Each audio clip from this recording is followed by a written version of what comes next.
Yeah, Jason, how do you sum up a game like that and a comeback in a fourth quarter like that for your team? Oh, to sum it up, character. There was no quit, in the group. Everybody played to the end. We talked about it at halftime. We didn't play well. We weren't executing the game plan. We had too many turnovers. And when you, against the number one defensive team in the league, if you don't get shots, it's going to be tough. But the guys played 48 minutes, and the group, Luka, without Luka on the floor, was a positive. Spencer was big for us. Davis was big, but that group, when we went small with Dorian at the 5, really gave us a chance to win. At what point did you sense that this comeback was possible? Obviously, you say there's no quit, but down 21 is down 21. At what point did you sense that your guys are really in for this and we're going to be capable of pulling that off? Well, we got it down to, I think, 11 at one point, and we just couldn't get over the hump and understand they're well coached and they're a great team, and they pushed it back up to 15.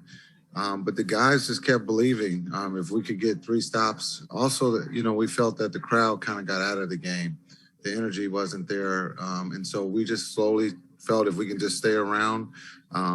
Watching the last time they played Denver, it was very similar. The game, Denver was down 10 the whole game, and they found a way. They made a late game shot to win it, but that's just the way the game felt there in that second half, that we can just stay around 10. Hopefully we can put some pressure on them. And the pressure was on them. They had the lead the whole game. They dominated.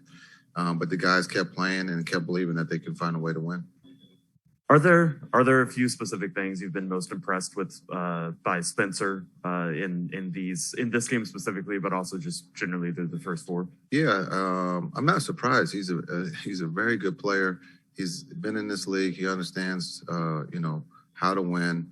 I thought he did a great job of organizing us on the floor and getting guys in certain spots to be able to run the offense. Again, attacking, getting to the rim, and then also being able to shoot the 3. But there, we were it was 94-93, I think we're down 1, and we were going for the home run. We were going for the kill shot instead of just taking the layup that we had. And Spencer is vocal, and we're really happy to have him, and he's playing at a high level for us right now.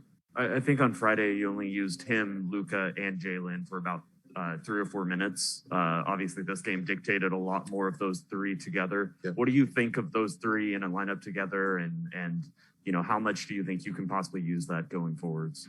Well, we'll probably use it a lot, but also I want to make sure that we always have 2 ball handlers out there. And sometimes we can get trapped in having all 3 of those guys out there, and they're playing long stretches, and then we're going to leave one. There'll only be one out there. So we got to look at that as a staff, and we'll talk about that with those 3 of how we can be better. But again, Spencer, I think, almost played the whole 4th. If he didn't play the whole 4th, we were going to ride him because he was going, and he never asked to come out, which is kind of cool because all the point guards don't want to come out.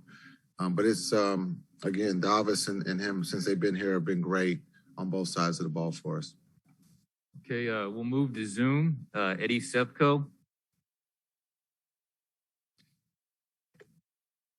Hey, Jason. I think maybe some people thought of Josh Green when he got here as a 3-and-D guy, but how much did his athleticism, his drive game, and penetration kind of spark you guys there in that when the Luka and some of the main guys were not on the court?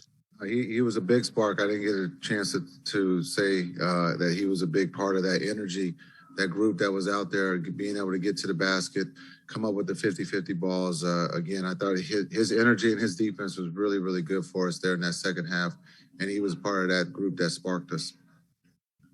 Hey, we'll go to Landon Thomas.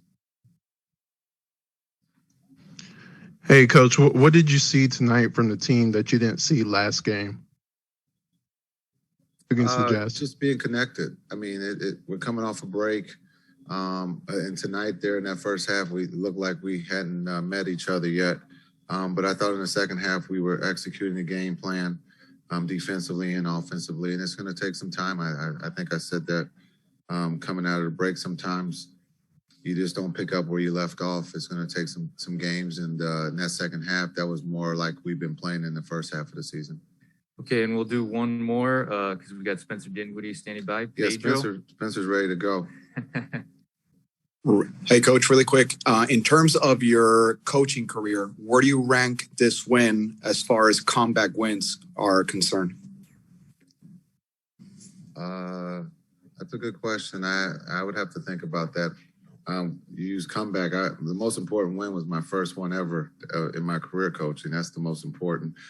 But this is the character, environment, culture win for us in the sense of no one quit. Everybody kept fighting, and we found a way to win. And that's what good teams do. All right. Thank you, Coach.